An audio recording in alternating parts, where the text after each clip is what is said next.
बिस्मिल्लाहिर्रहमानिर्रहीम। अस्सलामु अलैकुम वरहमतुल्लाहि वबरकातुहू। मोहतरम अजीजों, माओ और बहनों, शब्बे बारात की रात ख़वातीन को किस अंदाज से इबादत करनी चाहिए, क्या अहम चीज़ें हैं जो उनको पढ़नी चाहिए, किस तरह से नवाफल अदा करने चाहिए, इस पे आज हम बात करेंगे। एंड तक बात को मुकम्मल सुनिएगा ताकि आप इससे फ़ायदा हासिल कर सकें और सदका जारिया समझकर दूसरों तक भी इसको पहुंचाएं।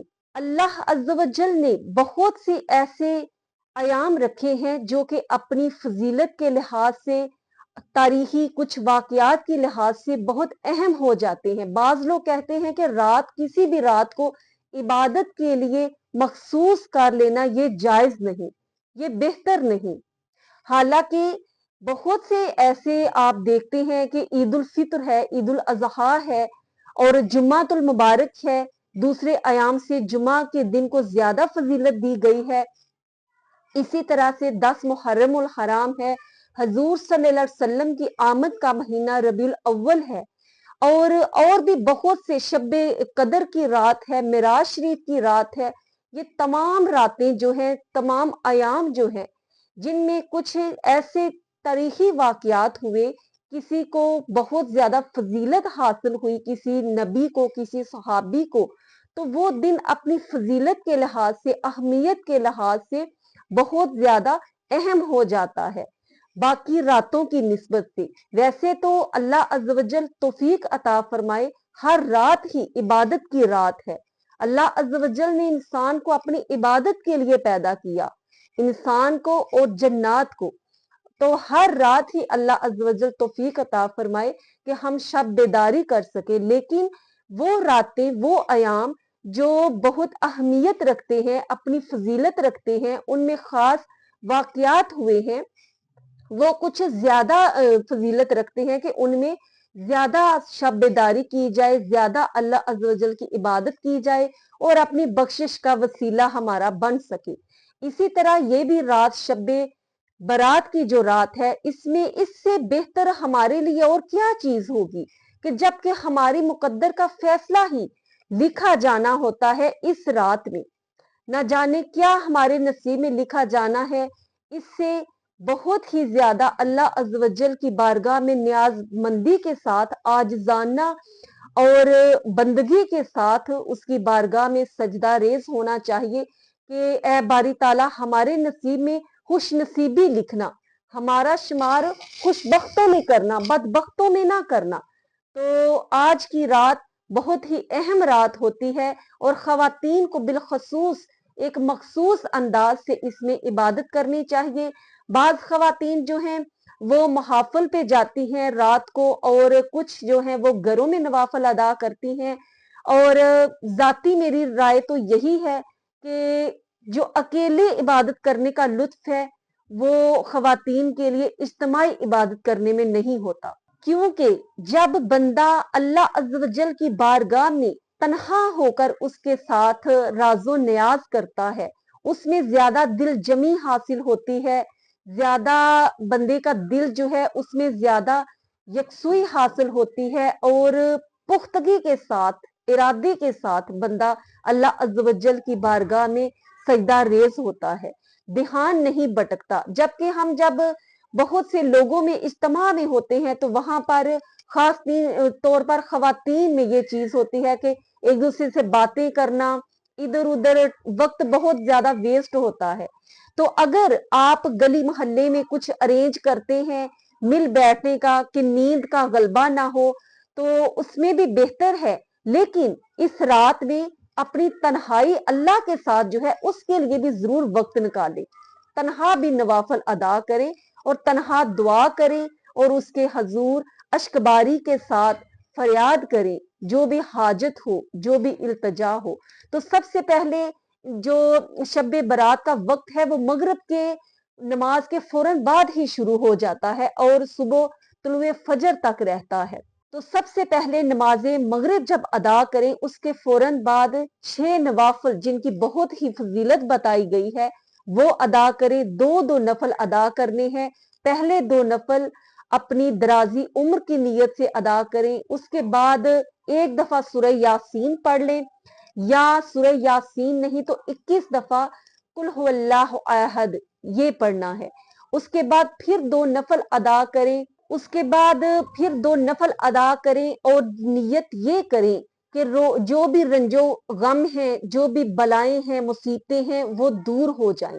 اس کے بعد ایک دفعہ سورہ یاسین پڑھیں یا وہی 21 دفعہ قل هو اللہ احد وہ پڑھ لیں۔ اس کے بعد پھر 2 نفل اس نیت سے ادا کریں کہ اللہ عز و جل اس سال ہمارے نصیب میں رزق کی کشادگی عطا فرمائے، یعنی رزق کے اضافے کی نیت سے 2 نفل ادا کریں۔ پھر اس کے بعد ایک دفعہ سورہ یاسین پڑھیں، اگر نہیں تو پھر 21 دفعہ سورہ اخلاص پڑھ لیں، اور اس کے بعد دعائے نصف شبان جو ہے وہ پڑھیں۔ آپ کو اگر گھر میں کوئی کتاب موجود ہے وہاں سے آپ کو مل جائے گی، نہیں تو آپ یوٹیوب سے تلاش کر لیں، آپ کو آسانی سے مل جائے گی، وہ پڑھیں۔ اور اس کے بعد اللہ کے حضور گر گڑا کر، عاجزی کے ساتھ، دل حاضر رکھ کر، یکسوئی کے ساتھ دل جما کر اپنی حاجت کے لیے دعا کریں، اور اس کے بعد درود شریف کی تسبیح کریں، استغفار کی تسبیح کریں، اور وہیں پر عشاء کے وقت تک مصلی پہ بیٹھ کر عبادت میں مصروف رہیں، اور پھر اس کے بعد نماز عشاء ادا کریں، اور وتر جو ہے وہ چھوڑ دیں سحری کے لیے۔ اس کے بعد اگر خواتین محفل کا انتظام کر رکھا ہے، مل بیٹھ کر عبادت میں مشغول ہیں، تو تسبیحات کیجئے، زیادہ سے زیادہ درود شریف کی، توبہ استغفار کی بالخصوص، اور اس رات میں جو دعائے یونس علیہ السلام ہے، لا الہ الا انت سبحانک انی کنت من الظالمین، اس کا وظیفہ کرنا بہت ہی فائدہ مند ہے۔ اس کی آپ 3 تسبیحات اس کی کیجئے۔ اس کے بعد اس میں سورہ دہان اس کو 3 دفعہ پڑھیے، کیونکہ یہ قرآن پاک کی وہ سورت ہے جس میں شب برات کا ذکر ملتا ہے۔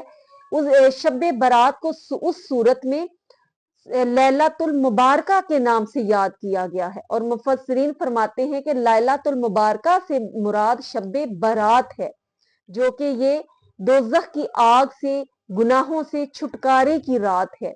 اس لیے 3 دفعہ اس سورت کو پڑھ لیجئے، 3 دفعہ سورہ یاسین کو پڑھ لیجئے، اور اس کے بعد اگر آپ تنہا ہیں یا آپ اتنی ہمت نہیں رکھتے، اتنی آپ کی صحت اجازت نہیں دیتی، تو عشاء کی نماز پڑھنے کے بعد آپ آرام کر لیں، سو جائیں۔ اس کے بعد دوسرے پہر آپ 1 بجے اٹھ جائیں، اس وقت اٹھ کر آپ نوافل ادا کریں، باقی ذکر اذکار کریں، نوافل آپ جیسے بھی پڑھیں۔ جو مفسرین نے اور صالحین نے 2 نفل ان کی بہت اہمیت بتائی ہے، اس میں آپ نے سورہ فاتحہ کے بعد آیت الکرسی پڑھنی ہے، اور اس کے بعد آپ نے 15 دفعہ سورہ اخلاص پڑھنی ہے، اور یہ 2 نفل آپ نے ادا کرنے ہیں۔ اس کے بعد رزق میں اضافے کی دعا کریں، اگر بے اولاد ہے کوئی تو اولاد کے لیے دعا کریں، اللہ عز و جل اپنی رحمت سے ان کی جولیاں بھر دے، اور سب کے حق میں اللہ عز و جل اچھا فیصلہ فرمائے اور بخشش اور مغفرت فرمائے۔ صلاۃ التسبیح جو ہے وہ 1 دفعہ پڑھیں۔ اگر خواتین مل کر یہ پڑھتی ہیں تو میری ذاتی رائے یہ ہے، جو میں کرتی ہوں، کہ میں ہمیشہ اکیلے ہی پڑھنا یہ پسند کرتی ہوں، اور خواتین کو بھی چاہیے بالکل جب وہ اجتماعی بھی اگر عبادت کرتی ہیں تو نوافل ہیں یا صلاۃ التسبیح جو ہے وہ ایسی چیز ہے کہ بعض اوقات سب کو وہ نہیں آتی ہوتی، تو سکھانے کی نیت سے عورتیں جو ہیں وہ کوئی ایک پڑھاتی ہے اور باقی 7 دوسری پڑھ لیتی ہیں، لیکن یہ جو دوسرے نوافل ہیں یہ عام طور پر آسانی سے ہر عورت الگ الگ پڑھ سکتی ہے۔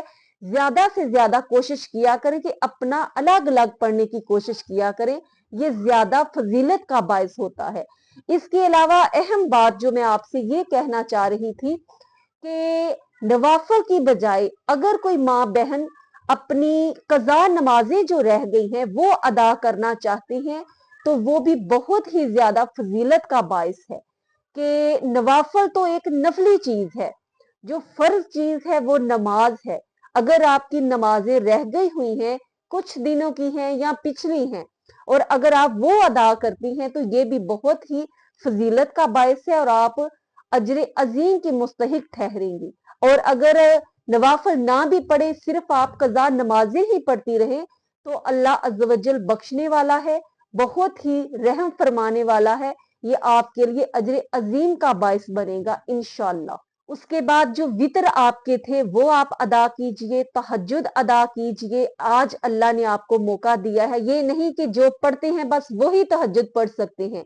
जिस रात भी आपको शब बेदारी का मौका मिले, वक्त मिले, उसी वक्त उसको अदा कीजिए। उसके बाद अगर हिम्मत हो, सेहत इजाजत दे और सुबह को आप रोजा रखें, ना भी रखें तो इसमें कोई गुनेगार नहीं है, ये फर्ज नहीं है, नफली रोजा है।